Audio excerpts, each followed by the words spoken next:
Mga kababayan, mga katambay, si Kamanong po muli, nagbabalik po muli para po magkomento po sa inyo dito po sa Tambayan mga kabayan. Samahan niyo po inyong lingkod. Magandang umaga po, tanghali, hapon, gabi. Madaling araw po sa atin lahat, saan man sulok ng ating bansa tayo naroon o saan man sulok sa mundo tayo naroon. Maingatan po tayong lahat mga kababayan. Ito po, komentuhan po natin mga tambay. Ito pong tinatawag di umanong mga buhaya, mga nagpapakaaso di umano sa tinatawag na tambaluslos ng Vice President. At syempre po, yung ambisyon na tinatawag na tambaluslos ng Vice President, mga tambay, ay hindi po talaga ito titigil na makamit ang kanyang ambisyon di umano. At nakita po natin, 19 Congress, walang inatupag po yan. Mula pa nung 2022, ay talagang puro Duterte na po at Vice President. Ngayon po, pagpasok po ng 20 Congress, continue pa rin. Hindi po talaga nilatatantanan ang Vice President. Ito pong sinasabi di umano na nagpapakaaso at nagpapakabuhaya di umano dito sa tinatawag na tambaluslos. Ito po, nagsasalita po ngayon mga tambay. Ito po ang ubod ng galing na mga mambabata sa ating bansa. Kaya ang ating bansa never umasenso, never makabangon sa kahirapan, at never makabangon sa ekonomiya ang ating bansa. Pagka ganito po ang mga lingkod bayan sa ating bansa, mga kababayan. Nakita po natin, mula nung pumasok sila, ang tinrabaho po sa ating mga tao na ito ay puro pamumulitika. At syempre, issue ng isang damukal na korupsyon, mga kababayan. Kaya nga sinasabi nga po ni Atty. Topacio, pakapala na lang ng muka. Ubo daw po ng kakapal ng muka. Mga wala na raw pong kahihiyan. Ayon kay Atty. Topacio, mga tambay. Painggan po natin ang balita. Questionable at walang legal na basehan. Ganyan ilarawan ni Manila 3rd District Representative Joel Chua, isang House prosecutor para sa impeachment trial ni Vice President Sara Duterte, ang mga kautusan ng Senate Impeachment Court sa Kamara. Unang direktiba ang paglalabas ng certification galing sa Kamara na nagsasabing constitutional ang Articles of Impeachment laban kay Vice President Sara Duterte. Naihain na ito ng prosekusyon. Pangalawa naman ang resolusyon na manggagaling din sa Kamara ng 20th Congress na nagsasabing interesado itong ituloy ang impeachment case laban kay VP Duterte. Sa kabila ng pag-question, balak pa ring mag-comply sa ikalawang order ng House Prosecution Panel ayon kay Congressman Chua. Sa akin kasi yung second requirement na binabanggit nila, actually, to be honest with you, itong nire-require po sa amin, we believe na parang medyo hindi may problema talaga, diba? Questionable. But just the same, the reason why we are complying it, because ayaw naman namin na mapagbintang kami na we are delaying the hearing. Ayon naman sa tagapagsalita ng Senate Impeachment Court, hinihintay ng Impeachment Court ang compliance ng Kamara ng 20th Congress sa order. Gayon din ang opisyal na pagtatalaga ng House Prosecutors matapos mabakante ang posisyon ng dalawang hindi nanalo sa nakalipas na midterm elections. Samantala, naniniwala naman ang isang kongresista na walang inaasahang pagbabago sa posisyon ng mga kongresista sa 20th Congress kaugnay ng impeachment case laban kay VP Sara. Ayon kay Tingog Party List Representative Jude Asidre, marami pa rin sa mga nailuklok na kongresista ang mga endorser o pumirma sa kasong impeachment laban sa vice-presidente. I think it's the re-election, yung re-elect ang napakaraming kongresista na sumuporta sa impeachment proceedings sa pag-impeach kay Vice President. E nagpapakita lang na we do not expect any change in the position of the House. February 5 nang i-impeach ng Kamara si VP Sara sa pamamagitan ng lagda ng 215 kongresista dahil sa umano'y maling paggamit ng confidential funds at pagbabanta sa buhay ng Pangulo, First Lady at House Speaker. Rosa Licoz, UNTV News and Rescue. Yan mga tambay, nakita niyo po yung mga nagsasalita. Mga tambay, nakita niyo po itsura at ang pangangatawan. Katulad daw po nito ni Congressman Asidre ng Party List, mga tambay, ng Tingog. Ang sabi po ng kababayan niya, may nag-message po sa atin. Ano po sabi ng kababayan niya? Ito po sabi ng kababayan niya riyan Kay, kay Tingog, yan daw po si Jude Asidre, mga kabayan. Dumikit lang daw po sa asawa ni Martin Romualdez. At hindi raw po mananalo yan kahit barangay chairman. Sa maliit na bayan dito sa Leyte. Hambog daw po yan. Galing lang daw yan sa Port Class Municipality. At payat daw po yan noon. Payat. At isa daw pong reporter yan ng radio station sa Tacloban, mga tabay. Ngayon daw po ay baboy na daw po ang hinayupak. Ayon po rito sa kanyang kababayan, mga kabayan. At napakarami daw po yatang nanakaw na ang gago na yan, ayon po sa kanyang kababayan. Napakarami na raw pong nanakaw di umano, ayon sa kanyang kababayan. At dati raw po itong payat na payat. Dumikit lang daw po sa asawa ni tinatawag na tambaluslos ng Vice President. At payat na payat daw po yan. Taga Leyte daw po. Ito po, sinabi po yan ng ating kababayan na si Jose Astudillo. Si Jose Astudillo, mga tambayan, nagsabi. Diyan po sa nakikilala niya po yan, si Representative Jude Asidre, mga tambay. Payat daw po, mga tambay. Pero ngayon, nagpapakababoy yata. Grabe ang katawan, ano? Lumobo na ng lumobo dahil yata sa pakinabang galing sa pera ng taong bayan. Hindi kaya? Nakita po natin ang mga trabaho po. Nakatutok, mga tambay, sa ating Vice President. Hindi naman po talaga nila lulubayan yan. Hanggang ang speaker ay tinatawag na tambaluslos ng Vice President. Hindi po lulubayan kasi po may ambition po Nakita nyo, yung ambition po kasi. Dahil nga po, nung makabalik po sila sa kapangyarihan, di po ba? Ayaw nang mawala po sa kanila yan mga kabayan. Hindi na po nila magugustuhan mawala yan. At syempre, hindi po nila magugustuhan makabalik ang Vice President sa kapangyarihan, lalo sa, ibig sabihin, hindi nila magugustuhan maging Pangulo ang Vice President. Mga kabayan, dahil maraming alam ang Vice President sa ginawa nilang korupsyon Hindi po ba? Marami pong hawak na ebidensya ang Vice President, lalong-lalo sa ginawa nila anomalya. Lalong-lalo po sa paggawa nila ng budget. At napakarami po nilang extraordinary na ginagawa po dyan, mga tambay. Hindi po ba?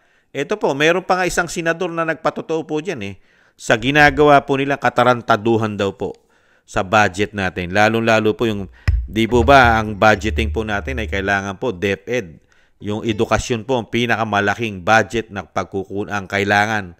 Dahil po yan, nasa konstitusyon po yan, nasa batas po yan. Ito po, ginawa nila nakita niyo po. Ito po yung sinabi ni Senator Marcoleta kung paano po nila gaguhin at tarantaduhin ang ating pong pera. Ganito po nila ginagawan po ng kabalbalan, di umano, ang pera ng taong bayan. Pero, sa dami ng kabalbalan nila sa pera natin, pero ang dapat i-impeach ang Vice President. Siyempre, never nilang talunin yan Lalong-lalo sa darating na 2028. Hindi nila matatalo yan, mga kabayan. Ito po ang sabi ni Senator Marcoleta dyan, sa mga yan. Yung pagkakakaltas ng malaking bahagi ng ating edukasyon na ngayon ay pinagtatalunan, ginawan nila ng paraan sa pamamagitan ng paglalagom. Isipin ninyo, isasama nila yung budget ng Philippine Military Academy, yung budget ng Philippine National Academy, pati budget ng Local Government Academy, National Defense College. Kung merong word na academy, merong words na college, sinama nila yung budget nila, hindi naman basic education yun Yung iba doon, may kinalaman ang ating tanggulang pambansa, may kinalaban ng DILG para lamang masabi na mas malaki yung bahagi ng education sapagkat iniisip nila na sa Ligang Batas ang nagsabi na kailangan pinakamalaki, prioritize yung budget ng education. Ang ginawa nila, pati budget ng ibang mga ahensya na ang kinalaman naman ay pagtatanggol sa bansa. Nakita mo naman yung Philippine Military Academy, ito'y leadership training na ito Yung mga sa pulis naman ito, yung pinag-uusapan. Yan namang National Defense College naman, masteral naman ito, hindi basic education. Paano mong isasama yun. So isinama nila para lang linlangin tayo na, mas mataas talaga ang budget ng education. Ito yung dapat ninyong questionin. Kaya natin binabanggit ito para malaman ng ating taong bayan, ano ba nangyari talaga sa national budget? Ito na ang pinaka-controversial na budget sa lahat ng budget na naipasa namin magmula nang ako ay tumuntong sa House of Representatives. Yan po, Yung mga tambay. pagkakakaltas ng malaking bahagi ng ating edukasyon. Nakita niyo po kung paano po gaguhin, tarantaduhin ang budget po natin, ang pera po ng taong bayan. Nakita niyo po kung paano po nilang doktorin para lang po sinasabing mapalaki po at yung edukasyon natin dahil po yan nasa saligang batas na kailangan malaki po ang pondo. Nakita niyo po lahat ng walang kinalaman sa basic education po natin. Pati po mga pag-aaral ng mga masteral ng mga kapulisan, kasundaluhan, sinasama po nila. Bakit po? Tama po sinabi ng ating Vice President Napakahilig po nila magsingit. Sanay na sanay po sila magsingit ng mga extraordinary. Nakita niyo po. Tapos ngayon, ipakikita sa atin ng mga congressman na dapat ma-impeach ang Vice President sa kanyang confidential fund. Pero po, sa napakatagal na panahon, itong mga congressman na ito, na tinatawag po ng mga buhaya at mga aso at mga baboy, ang tawag po dyan, di umano sa kanila. At makakapal daw po mukha niyan. Ubo daw po na kapal. Pagka si Atty. Topacio ang magsasalita, mga tambay. Ibang klase. Pakapala na lang daw po na mukha. Di po ba? Sila po ang napakarami pong dapat ipaliwanag sa taong bayan sa atin. Ito pong dalawang institusyon na ito. Lalong-lalo sa pagkontrol at paggawa ng budget. At yung mga pondo po nila, wala po tayong kaalam-alam kung ano po nangyayari sa hinahawakan nilang pera sa atin. Di ba? Lalong-lalo po. Wala pong audit Wala po tayong mga nakikita na yan po ino-audit ng COA with receipt. Wala pong resibo. Itong mga congressman na ito, lalo-lalo ito nagsasalita na ito na si Congressman Chua ng 3rd District na Maynila. At siyempre po, ito si Tingog, party list, na si Asidre. Na ubod daw po ng payat. Pero daw ngayon ubod naman daw po ng baboy ngayon. Ayon sa kababayan niya. Nakita niyo po, sila ang dapat pong silipin. Hindi po alam ng taong bayan ang ginagastos ng mga yan. Walang resibo po yan. Yung kanilang mga MOOE at mga extraordinary expenses, walang resibo po. Liquidation by certification lang po yung mga yan kung hindi po nagkakamali ang inyong lingkod. Mga babayan, dahil po sa ginawa pong pag-revise ng bill o sinasabing ginawa ni Ping Lacson, ni Senator Ping Lacson, na hindi na po sila allowed o sinasabing exempted na sila sa mga resibo, sa mga audit ng may resibo yata. Certification by liquidation lang po sila. Ganyan po katindi institusyon na yan. Tapos ngayon, hahanapan mo ng korupsyon ng isang vice president at sinasabi mo na yung ginawa ninyo ay matino. Mga kabayan, at 200 plus yung pumirma na sinasabing may ground of impeachment ang vice president. Samantalang sinasabi na nga ni Congressman Toby, sabi ni Representative Toby Tiangco, grabe yung ginawa nyo impeachment sa Kamara. Sinamahan nyo ng panunuhol sa mga congressman daw. Hindi bababa sa 150 million. Pumirma ka lang at i-release ang iyong pondo. Napakalaki. Kasama pa yata ang mga ayudang akap-akap. Tupad-tupad kung ano-ano pa. Di po ba? Na nagamit po sa halalan. Nagamit. Hindi po ba? Dahil sa dami po ng perang hinawakan ng mga congressman. Nagamit po yata sa politika. Nasaan po ang resibo niyan? Tinatanong po namin, Congressman Chua, yung hinawakan mo po, nung impeachment, Asidre, nasaan? Nasaan yung mga resibo? Nung nirelease na pondo sa inyo? Nagamit po ba ng tama? Anong mga proyekto po nyo? Asidre, Chua, sagot! Nasaan ang mga resibo na mga hinawakan nyo na isang damukal na pera yata? Ano mga proyekto? Nasaan ang resibo? Ipa-audit nyo po sa COA nang malaman po namin na kayo po hindi magnanakaw. Hindi po kayo mga magnanakaw sa pera namin. Di umano. Di po ba? Wala kaming kaalam-alam. Sarado ang libro nyo. Tapos ngayon, binubuksan nyo yung sa Vice President na mismo ang COA nagsasabi na maayos ang paggamit ng pondo ng Office of the Vice President. Lalong-lalo sa kanyang confidential fund. Samantalang kami ang nagbabayad ng buwis. Kami nagpapasweldo sa inyo. Ni hindi namin makita at malaman ang inyong libro. Lalong-lalo ang inyong mga confidential fund, travel fund, extraordinary fund. At ang inyong pondo na walang public hearing. Samantalang yung sa Vice President, pina-public hearing ang kanyang budget. Nakikita ng bawat Pilipino, pati OFW, kung magkano ang ibinibigay ng pondo sa Vice President. Kinikitil pa. At hinahanapan pa na isang damukan na paggawa. Samantalang ang pondo ng Vice President ay 700 plus million. Samantalang ang confidential pa lang ng Pangulo ay hindi na bababa sa 4.5 billion. Confidential pa lang yon. Samantalang sa Vice President, pondo na ng opisina na maraming gagawing paggawa, pagtulong sa mga Pilipino. Pero, ganun talaga eh. Kaya ibalik po natin dito sa mga congressman na gigil i-impeach ng Vice President. Mga kabayan, dahil daw po nanalo, ang majority raw po na nag-impeach sa Vice President ay nanalo. Mga kabayan, siyempre maraming tangang Pilipino eh. Sorry po sorry po sa ating mga kababayan. Yung mga tanga na kababayan natin na nadali po o sinasabing nasuhulan ng mga pera, hindi man lang nila kinuha yung pera at hindi nila binoto. Di ba? Kaya nga po nasasabi natin mga tanga, bobo. Pwede mo naman kunin yung pera eh. Huwag mo sila iboto. Pero binoto pa rin eh. Di siyempre nagpakatanga dahil sa pera, hindi kaya. At siyempre, nahandyan pa rin ang COMELEC. Napakarami kasing issue ng COMELEC na kayang-kayang magpanalo. Dahil meron din po nagpatotoo na tumatakbong congressman na mananalo ka raw po basta magbigay ka lang ng malaking pera. Di ba? Pumutok din po yung issue na yan. Kaya marami po silang pagkukunan na pwede silang manalo. Pwedeng magpamigay ng pera sa tao at pwede rin daw pong magpamigay ng pera sa COMELEC daw para manalo rin. Hindi po ba? Nagtatanong lang si Kamano. Kaya dito po makatambay, yung kredibilidad nitong mga tao na ito, itong institusyon ng Kamara at Senado, ikumpara mo sa kredibilidad ng Vice President. Sige nga, si Vice President, ngayon palang umupo yan. Di po ba? Pero napakarami na nilang binibigay na issue. 6 na taon lang ang termino ng Vice President.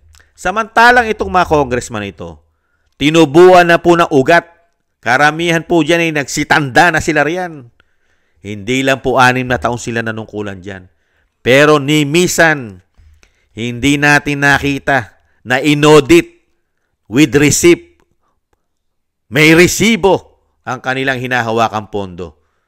Lalong-lalo po ang napakalalaki po nilang extraordinary yata. At yung kanilang mga isinisingit. Di po ba? Hindi po ba ito yung mga gago? Nagpapakagago yata, nagpapakaulol, at nagpapakabuhaya yata ito mga ito. Di po ba? Ngayon, palalabasin nila sa media, dahil ang media po mukha po yata ang media natatapalan din ng karamihan. Hindi naman lahat. Di po ba? Hindi man lang po, wala man lang po magtanong sa mainstream media natin, wala akong naririnig na tinatanong po, kamusta naman po? Hindi po ba natin bubuksan, mga congressman, mga senador, ang inyo pong budget para makita ng taong bayan kung paano nyo po inuubos ang pera ng bayan? Saan nyo po dinadalang mga proyekto ang pondo po ninyo? Mga senador, mga congressman, speaker, gaano po kalaki ang pondo nyo? Confidential intel fund po ninyo, speaker. Wala po tayong naririnig na ganyan.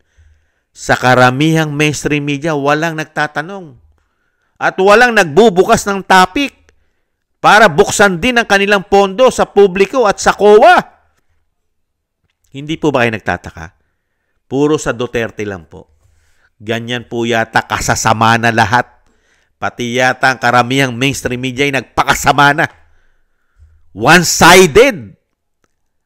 Sisiraan mo yung isang vice president, dadalin mo sa confidential intel fund, pero kakalkalin ng media, pero ayaw namang kalkalin ng media yung lahat ng mga politiko na meron ding karga-karga nito. Hindi po ba katarantaduhan? Ang Pangulo, 4.5 billion ang kanyang confidential intel fund. Yung Senado at Kamara o House of Representatives, sarado ang libro. Hindi natin alam kung magkano ang kanilang karga-arga naman na hindi po kinakalkal ng mainstream media. Hindi po ba mga bias ito mga ito? Ito mga hinayupak na ito, di umano. Hindi naman po tayo tangat bobo. Meron po tayo mga kababayan na nagpapakatanga at nagpapakabobo. Pero hindi po tayo ganon. Sila lang yun. Hindi po ba? Matino po tayong Pilipino. At alam po natin ang kalikaw ng mga bituka nila. Di umano. Di po ba? Hahanapan mo ng dumi yung kapwa mo politiko, pero ikaw yung pinakamaraming dumi sa mukha mo. Hindi po ba? Hahanapan mo ng korupsyon yung politiko na pinababagsak mo, pero yung sarili mo, ang napakarami yata at isang damukal na issue na korupsyon. Lalong-lalo ang iyong institusyon. Hindi po ba? Hindi po ba ito yung mga gago? Nagpapakagago yata ito mga ito at ginagawa tayong bobo gamit ang mainstream media. Ginagawa tayong mga bobo tangan ito mga ito. Hindi po ba? Nagtatanong lang si Kamanong. Hindi naman masama magtanong. Tapos sasabihin natin, may mga kredibilidad itong mga tao na ito. Lalong-lalo yung nag-impeach na 200 plus sa Vice President. Ano ang mga kredibilidad niyan? Silaw sa pera. At isang damukal na issue ng kaperahan yung institusyon na yan. Lalong-lalo sa paggawa ng budget. Hindi po ba? Napakaraming hawak ng Vice President. Kaya nga Vice President, bakit ayaw nyo pa ituloy? Alam naman po ng Pilipino talagang gusto nyo impeach yan. Dahil mayroong gustong-gusto maging Vice President na. Di po ba? At gustong maging Presidente. Hindi po ba? Kaya nga nakapagsalita ang Vice President. Sige, pwede naman. Kaya lang, madugo. Itong bat blood. O blood bat. Di ba? Yung bat blood. Madugo. Madugo yan. At napakarami pong lalabas dyan na anomalya. Hindi po ba? Kaya nga po dito sa mga tao na ito, mga kabayan, kaya bine-brainwash na lang po ang utak ng mga Pilipino dahil nga po marami pa tayong mga kababayan na napapakatanga at nagpapakabobo. Kaya kayang-kaya pa nila i-brainwash ang utak ng mga Pilipino dahil marami pa tayong mga kababayan na nasisilaw sa mga salita nila, na be-brainwash ang mga utak, mga kababayan, dahil nakikita nila mga itsura, akala mo'y kagalang-galang ang mga itsura. Kay gaganda ng mga suot. Di po ba? Kay lilinis. Kaya ang tingin nila sa sarili nila, ipinakikita nila sa Pilipino gamit ang mainstream media na sila'y matitino at malilinis na tao. Totoo po ba yon? Di ba? Sila kasi ay sanay na maglukuhan. Dahil magkakakulay, magkakakaliskes. Hindi kaya, mga kababayan. Kaya dito po, mga kababayan, sige, ipagpatuloy kasi yan naman talagang layunin nila na pabagsakin, impeach. Di ba? Talagang gagawa po yan na sinasabi nila mga ebidensya. Kaya lang, hindi naman tayo pwedeng maniwala at hindi kailanman tayo maniwala sa mga tao na yan. Paano paniniwalaan niya mga tao na yan? Uulitin ko po ulit.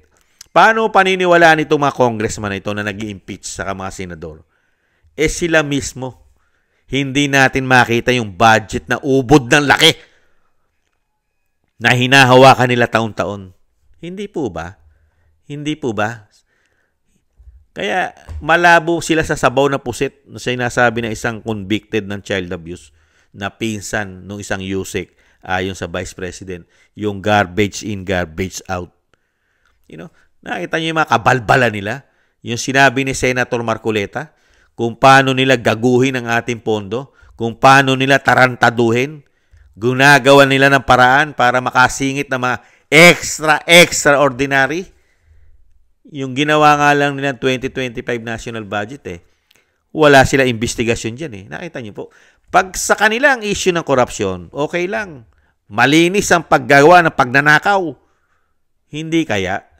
Pagka sila may issue ng korupsyon, malinis. Walang issue ng korupsyon dahil malinis ang pagkakagawa nila. Ganun po ba? Pero sa Vice President, kailangan mo kalkalin. Kaya itong mga tao na ito, buhay pa, sinusunog na yata itong mga ito. Hindi kaya, nagtatanong lang si Kamanong, mga buhay pa, sinusunog na yata. Di umano. Hindi lang natin alam kung saan sila sinusunog. Nagtatanong lang si Kamanong, saan kaya sila sinusunog, buhay pa? Mga kabayan, itong mga tao na ito. Kaya never nga po umasenso ang ating bansa. Never! Never aasenso at never gaganda ang ekonomiya ng ating bansa.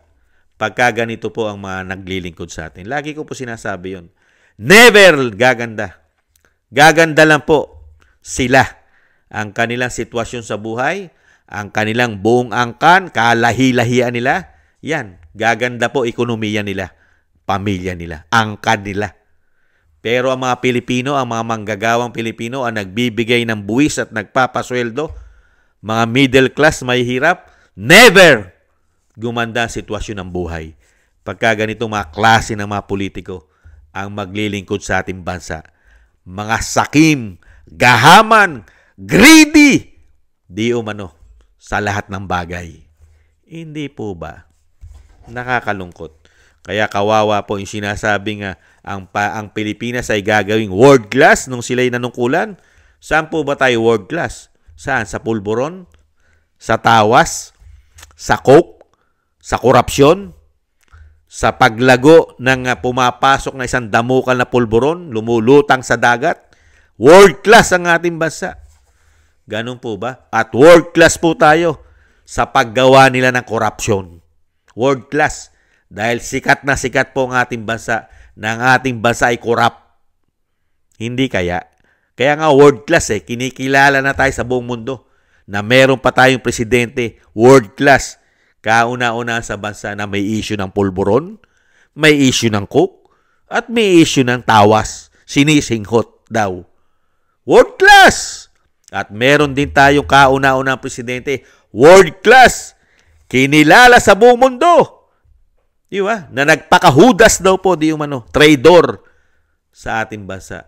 At world class din po mga tabay, world class.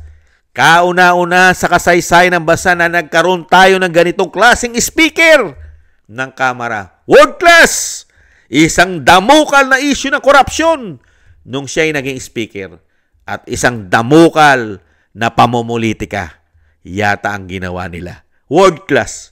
Kaya nga po nasa world class na po ang ating bansa. World class sa kahihiyan, world class sa paghihirap ng bansa, at world class sa dami ng buhaya na politiko sa ating bansa. Di umano. World class. Kaya nga po kung si Kamanong ang tatanungin po ninyo, palitan na po natin ang litrato o larawan ng ating pera para po masama po sa world class. Di po ba? Gawin po natin ang ating mga pera hindi na po bayani. Mga buhaya po ang ilagay natin mga litrato riyan sa larawan po ng ating pera. At isama rin po natin sa ibang pera ang mga mukha ng mga adiktos, mga gumagamit. At isama na rin po natin sa ibang pera ang grupo po ng mga pagmumuka ng mga CPP and PNDF para po tuluyan na maging world class ang ating bansa. Yan po ang layunin at plano ng pumasok pong administrasyon, ipinagmamalaki na dadalhin po sa world class ang ating bansa. Di po ba ng binagoong ang Pilipinas? Yan, kasama po yung speaker. Yan po. World class tayo sa pamumulitika, sa impeachment. Yan po. Yan po ang klase. At ipagpapatuloy pa nila ng 20 Congress. Expected na naman natin yan. Pera-pera lang naman yan. Kaya nga naglalakihan Kaya nga sabi ng isang kababayan natin sa Leyte, sa Tacloban, itong si Asidre, isang payat na tao, pangkaraniwang broadcaster ng radyo, nung dumikit sa asawa ni ni Tambaluslos na tinatawag ng Vice President, abay, biglang lumaki na raw po. Tumaba na raw po ng tumaba at naging baboy na daw po, mga kabayan, dahil sa dami ng pakinabang yata nakuha. Unbelievable. Maraming salamat po, mga kabayan, sa nagusto po ng ating tambayang mga kabayan sa YouTube at TikTok. At ganun din po sa mga nagko-comment, like, share, and subscribe. At sa ating mga subscribers, thank you po. Mabuhay po kayo. Ingat po. At thank you rin po sa mga nagbibigay po ng tulong at biyaya sa inyong likod. Maraming salamat po. Si Norma Garcia, Michelle Yamaguchi Vlog, si Rosalina Arcade Team 888, Wills Bubbles 5697, si Arpel Villacorta, Chudorico Erguisa Jr., si Annie Jo, ako si Pilam, si Jovelyn Watanabe ng Japan, si Jem Aris ng United Arab Emirates, si Baby Roman, Ate Isa ng Cagayan, si Julieta Silona ng Sydney, Australia, si Gina Ray Solidides ng Berlin, Germany, si Jake Yahud 4531 ng Maisog, California, USA, si Eric Hershaw ng California, Eric Hershaw ng Canada, at si Kingston 123 ng Hong Kong, mga tambay. At siyempre po si Gina Ray Solidides ng Berlin, Germany. Maraming salamat po sa inyo, mga kabayan, sa mga biyaya po na inyong pinagkakalob. Thank you po. Ingat po kayo, mga kabayan, at lalo po sa inyong mga paggawa.